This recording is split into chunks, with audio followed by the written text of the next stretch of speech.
Hello everyone, welcome back to my channel study with Radha. Guys, आज की इस video में हम डिस्कस करेंगे ऑर्गेनाइजेशनल बिहेवियर के कुछ इंपॉर्टेंट एमसीक्यूज को।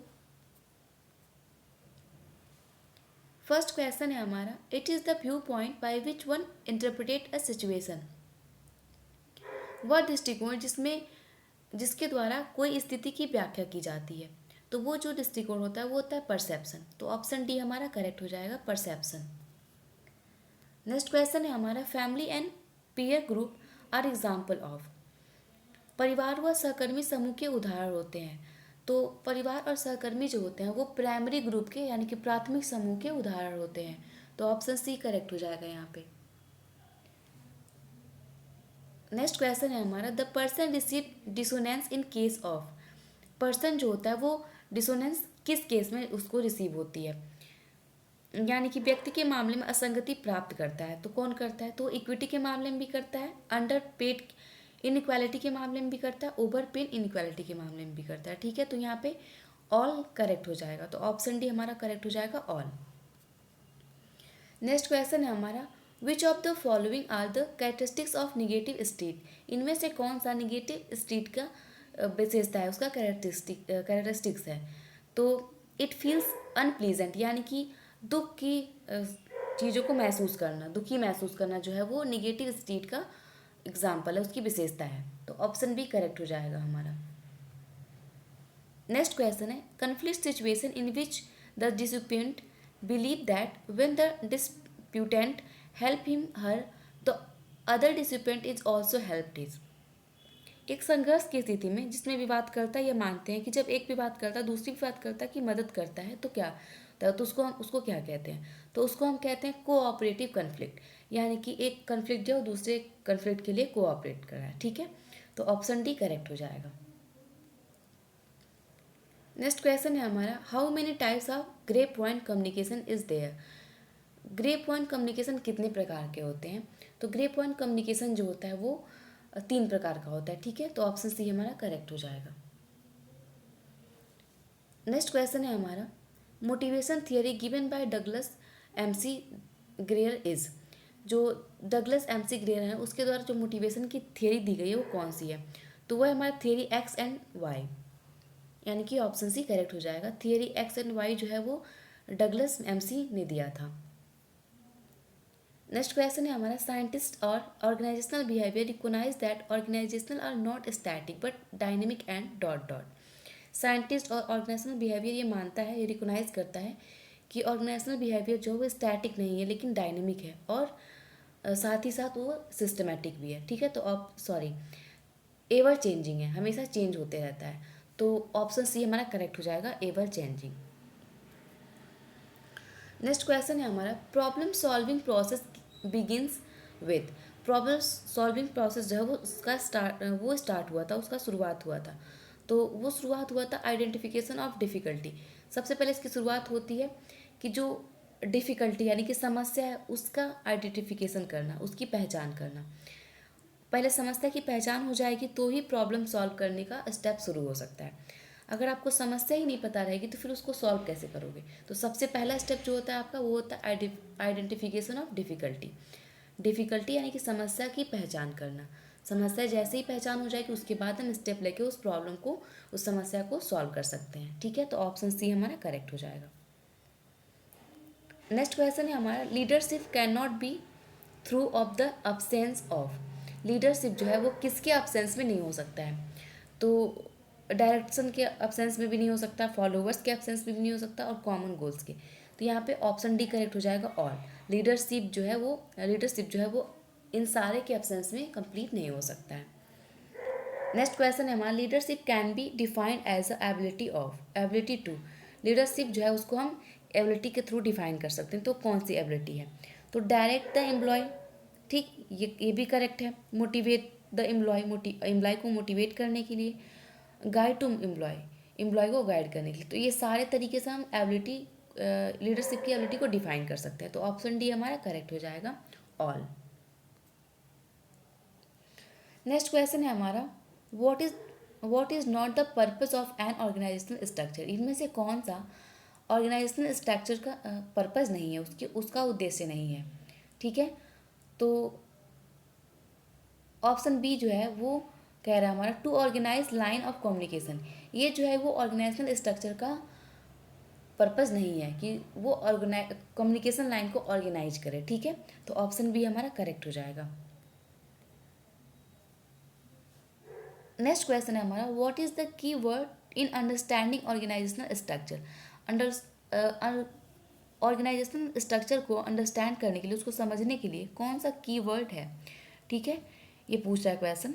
तो सबसे पहला हमारा ऑप्शन कह रहा है कंट्रोल, सेकेंड है चेंज, थर्ड कह रहा है प्रोसेस और फोर्थ कह रहा है डेलीगेशन।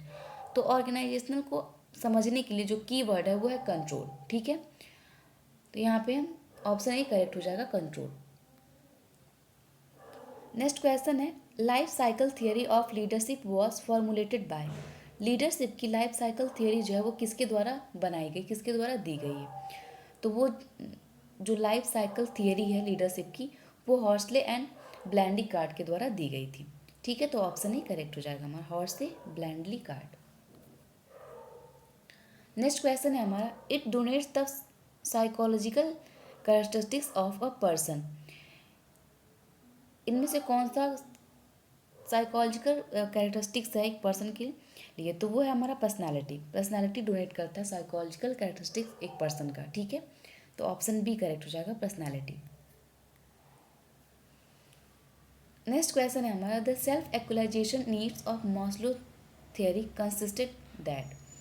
जो सेल्फ एक्चुअलाइजेशन नीड्स जो स्टेप है मॉस्लो थियरी का लास्ट, वो क्या बताता है, तो वो बताता है हमारा लव एंड अफेक्शन, ठीक है। तो ऑप्शन सी करेक्ट हो जाएगा। नेक्स्ट क्वेश्चन है हमारा an interpersonal conflict is in which no participant is aware of disgrievance of goals need and interest is known as. तो इसको हम टैलेंट कन्फ्लिक्ट के नाम से जानते हैं, ठीक है। तो ऑप्शन डी हमारा करेक्ट हो जाएगा talent sorry latent conflict. Sorry मैंने गलत प्रोनाउंसिएशन कर दिया, लैटेंट कन्फ्लिक्ट होता है यहाँ पे। ऑप्शन डी करेक्ट हो जाएगा।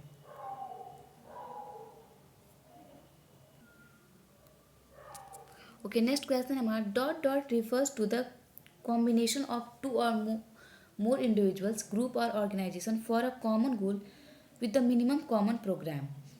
तो इसको हम क्या कहते हैं, तो इसको हम कहते हैं को ऑप्शन, ठीक है। तो यहाँ पे ऑप्शन भी करेक्ट हो जाएगा को ऑप्शन। नेक्स्ट क्वेश्चन है हमारा specialisation is a feature of which organisation structure. Specialisation जो है वो किस ऑर्गेनाइजेशनल स्ट्रक्चर का फीचर है, तो हमारा फंक्शनल ऑर्गेनाइजेशनल स्ट्रक्चर का फीचर है स्पेशलाइजेशन, ठीक है। ये फंक्शनल ऑर्गेनाइजेशनल स्ट्रक्चर में स्पेशलाइजेशन जो है वो उसकी विशेषता है। नेक्स्ट क्वेश्चन है हमारा leadership is the most important means of. Leadership जो है वो इम्पॉर्टेंट है, तो वो है डायरेक्टरशिप, ठीक है। तो ऑप्शन ए करेक्ट हो जाएगा हमारा डायरेक्टरशिप। नेक्स्ट क्वेश्चन है हमारा one of the competencies of leadership is to understand the situation through. इनमें से कौन सी कंपिटेंसीज है यानी कि क्षमता है लीडरशिप के अंडरस्टैंड कर सिचुएशन को अंडरस्टैंड करने के लिए, तो है हमारा डायग्नोसिस। डायग्नोसिस का मतलब होता है जांच करना, ठीक है। डायग्नोसिस के थ्रू हम इसकी क्षमता देख सकते हैं कि लीडरशिप को अंडरस्टैंड करने की, सिचुएशन को अंडरस्टैंड करने की क्षमता है, ठीक है। तो ऑप्शन डी करेक्ट हो जाएगा हमारा डायग्नोसिस। नेक्स्ट क्वेश्चन है an organisation that is characterise by the dot dot trust encourage politics, ठीक है। तो यहाँ पे हमारा करेक्ट ऑप्शन होगा डोमिनेटेड जो है वो करेक्ट हो जाएगा। ऑप्शन डी हमारा करेक्ट हो जाएगा। नेक्स्ट क्वेश्चन है पावर प्लेस डॉट डॉट। तो पावर जो होता है वो सोशल पोजीशन को दिखाता है हमारा, ठीक है। तो ऑप्शन बी करेक्ट हो जाएगा सोशल पोजीशन। नेक्स्ट क्वेश्चन है हमारा the number of personality train identified by Cattell were. तो कितनी पर्सनैलिटी ट्रेट आइडेंटिफाई की गई थी कैटल वेयर के द्वारा, तो फाइव ट्रेट्स की गई थी। तो ऑप्शन डी करेक्ट हो जाएगा 5। नेक्स्ट क्वेश्चन है हमारा, study of the culture and practices in different societies is called. Different society की कल्चर और उसकी प्रैक्टिसेस का जो स्टडी होता है उसको क्या कहते हैं? तो उसको हम कहते हैं एंथ्रोपोलॉजी। ठीक है, एंथ्रोपोलॉजी के अंतर्गत डिफरेंट सोसाइटी की कल्चर और उसकी प्रैक्टिसेस का स्टडी किया जाता है। नेक्स्ट क्वेश्चन है हमारा, common uniform canteen office does not mean common street is limitation of dot dot. तो ये जो है वो ऑर्गेनाइजेशनल बिहेवियर का लिमिटेशन है। ठीक है, तो ऑप्शन सी हमारा करेक्ट हो जाएगा, is limitation of the organisational behaviour. Next question है हमारा, every individual set his goal and he also known the dot dot which will take him to achieve the goal. तो यहाँ पे होगा हमारा बिहेवियर, यहाँ करेक्ट सेंटेंस होगा हमारा, every individual set his goal and he also known the behaviour which will take him the achieve the goal. प्रत्येक individual जो होता है वो अपना अलग गोल सेट करता है और वो उस गोल को जानता है। ठीक है, और उस बिहेवियर के थ्रू उस गोल को अचीव करने की कोशिश करता है। ठीक है, वो अपने गोल को प्राप्त करता है। ठीक है, तो यहाँ करेक्ट ऑप्शन होगा हमारा option number B, behaviour. Next question है, the stage is the end phase of life cycle of the team. तो होता है एडजॉर्निंग स्टेज। एडजॉर्निंग स्टेज में ही वो ऐसा फेज होता है जो लाइफ साइकिल टीम को बताता है। Dot dot explain how and why people reached when they feel unfair treated. तो ये इक्विटी थियरी हमको बताती है। ठीक है,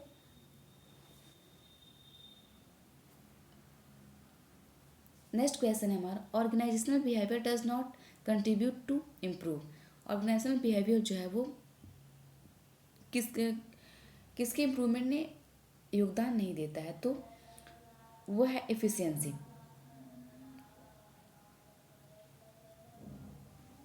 ऑर्गेनाइजेशनल बिहेवियर है जो है वो एफिशिएंसी को इम्प्रूव करने में योगदान नहीं देता, कंट्रीब्यूट नहीं करता है। नेक्स्ट क्वेश्चन है हमारा, the biology factors to personality consist of dot dot. तो ये हेरिडिटी भी है, ब्रेन भी है, फिजिकल अपीयरेंस भी है। तो यहाँ पे करेक्ट ऑप्शन होगा हमारा ऑल। ये सारे बायोलॉजिकल फैक्टर जो है वो पर्सनालिटी को कंसिस्ट करते हैं। ठीक है, नेक्स्ट क्वेश्चन हमारा, organisational behaviour focused at levels. Organisational behaviour जो है वो फोकस करता है लेवल पे। तो कौन से लेवल पे करता है? तो इंडिविजुअल लेवल, ग्रुप लेवल और ऑर्गेनाइजेशनल लेवल, इन सारे पे वो फोकस करता है। तो ऑप्शन डी हमारा करेक्ट हो जाएगा। नेक्स्ट क्वेश्चन है हमारा, group dynamic R dot dot. Group dynamic जो होता है वो होता है, तो वो सोशल प्रोसेस होता है। जो ग्रुप डायनेमिक होता है वो एक तरह का सोशल प्रोसेस होता है, सामाजिक प्रक्रिया होती है। नेक्स्ट क्वेश्चन है हमारा, which one is related to post traumatic stress disorder. To sleep disbalance, यानी कि सोने में कुछ डिसबैलेंस हो, डिस्टर्बेंस हो उसमें, थ्रू ऑफ द सुसाइड के थ्रू भी हो सकता है, डिप्रेशन भी हो सकता है। तो ये सारे जो हैं वो स्लीप डिसऑर्डर के ही वो हैं। तो यहाँ पे ऑप्शन नंबर डी हमारा करेक्ट हो जाएगा, ऑल। नेक्स्ट क्वेश्चन है हमारा, सॉरी क्वेश्चन रिपीट हो गया है। नेक्स्ट क्वेश्चन है, पावर इज एबिलिटी टू। तो एबिलिटी की पावर यहाँ पे ये सारे ही हैं। ठीक है, कंपील समबडी टू द समथिंग। ठीक है, किसी को कुछ करने के लिए कंपील करना, pursuit somebody to something, exact compliance, ये सारे ही जो हैं वो पावर इज एबिलिटी हैं। ठीक है, तो ऑप्शन नंबर हमारा डी करेक्ट हो जाएगा, all of the above. Next question है हमारा, the definition of communication implies that. Communication का जो डेफिनेशन वो इम्प्लाई करता है, तो वो करता है कम्युनिटी इज मोस्टली वर्बल। ठीक है, तो ऑप्शन नंबर ए हमारा करेक्ट हो जाएगा कि जो कम्युनिटी होती है वो मोस्टली वर्बल में ही होती है, शाब्दिक होती है। ठीक है, नेक्स्ट क्वेश्चन हमारा, anxieties can cause the following moods. Anxiety जो है वो इतने फॉलोइंग मूड्स में हो सकता है। तो इरिटेबल भी हो सकता है, इरिटेटेबल। ठीक है, कि इससे कोई इरिटेट हो रहा है, नर्वसनेस भी हो सकता है, पैनिकली होता है, यानी कि कोई किसी चीज़ से इरिटेट होना, नर्वस हो जाना, या फिर किसी सिचुएशन में ज़्यादा पैनिक हो जाना, ये सारी जो है ये एनजाइटी का ही कारण है। ठीक है, तो ऑप्शन डी हमारा करेक्ट हो जाएगा, एनजाइटी के कारण ही ये सारी चीज़ें होती हैं। नेक्स्ट क्वेश्चन है हमारा, which of the following is one of the 6 habits that distort the communication. इनमें से कौन से 6 हैबिट्स हैं जो कम्युनिकेशन को डिस्टॉर्ट कर सकते हैं। तो इनमें से कोई भी नहीं है, तो ऑप्शन नंबर डी हमारा करेक्ट हो जाएगा, नन। तो आई होप आपको ये सारे क्वेश्चन समझ में आए हों। मिलते हैं नेक्स्ट वीडियो में। Thank you, have a good day.